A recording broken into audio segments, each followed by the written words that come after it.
No, I'm the last person to talk about more being better. I mean, one of the crucial problems is that you can't get rid of anything that's been started. I mean, the trusteeship council being the silliest example, but that's kind of a different topic.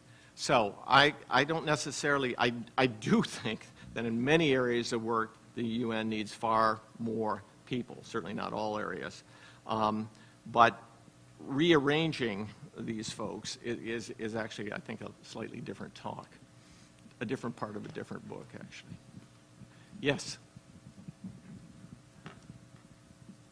Thanks for an excellent lecture. I've just got one question about this human rights sovereignty conflict. And you said the shackles, talked about the shackles of political correctness that circumscribe action in the human rights arena. Something that often comes to my mind when I think about this is in 2001, before the Iraq War, when Tony Blair gave his Chicago lecture, he outlined, actually, whatever we think of him more broadly, quite a coherent argument and quite an intellectually driven argument for some of the other arguments Tony Blair made at that time. And I just wondered if you could comment on, perhaps, either speculate on what would have happened had Iraq not happened, whether that might have gained more purchase within the UN, or how we could perhaps go about resurrecting some of those ideas now. Maybe you should explain to people, this was a lecture on humanitarian. Yeah, on liberal interventionism, really. It was a forceful statement of what it can achieve. No, and that was the problem with humanitarian intervention is that it's politically incorrect to start out with, and making that argument to a developed country audience in Chicago after both he and, after WMDs were no longer in the play and that had been exposed as empty, and oh, by the way, there weren't any links to Al-Qaeda. Oh, well, we've got this humanitarian stuff. In fact, that almost became a conversation stopper for the entire notion of humanitarian intervention, because it morphed into, clearly that had nothing to do. It might have been a good argument in 1989 in Halabja or something, but it certainly was not an argument in 2003 after everything else had been exposed. So this kind of, as I say, what passes for political correctness. I actually think it was a good speech. It was just, the timing wasn't exactly perfect on that one. I think ultimately on that topic, we're going to come back to it, then that being the ultimate example of human rights, obviously. Okay, I have the microphone. Tom, I have the microphone. You have the microphone, Bertie. Okay. Now, why is it taking you all this time to ask a question, for Christ's sake? Tom, I want to say the following to you. This is the Academic Council for the United Nations System. And the idea of this whole enterprise, and the idea of your lecture, is to deepen thinking about the issues that we're interested in.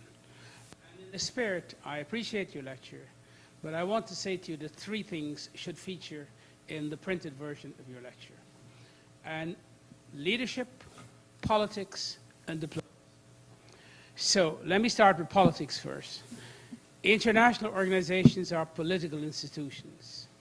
And so the leadership of these organizations have to swim in political seas. So therefore, as an issue of analysis, I want to say to you, focusing on the minutiae of the international civil service is not where the analysis should be. That's the first point. Then leadership. You have edited, you're a co-editor of the Intellectual History Project series, which has as its rationale the identification of the contribution of the United Nations to ideas. And so now the question is, it is important to ask, is the contemporary leadership of the United Nations or the system, is it making a contribution to political ideas? And I know your views on some of these issues, but I want to say to you that someone like Secretary General Ban Ki-moon in his own style is providing important leadership on the issues of climate change, water shortage, the international financial crisis. So where does leadership feature into this? And then thirdly, the human rights area which you mentioned, The developing countries that control the United Nations are determined that in this era, they will not be put into the dock at the United Nations. And so they have the votes. And so now whoever is leading these programs has to find a way to navigate these sharp infested waters. So I want to say to you that maybe you shouldn't revise this lecture. Well, when you deliver it again, you have to factor in these three things: leadership, politics, and diplomacy. And thank you for the lecture there. Well, besides that, Mrs. Lincoln, what else did you like about this? I mean, we obviously disagree on Ban Ki-moon.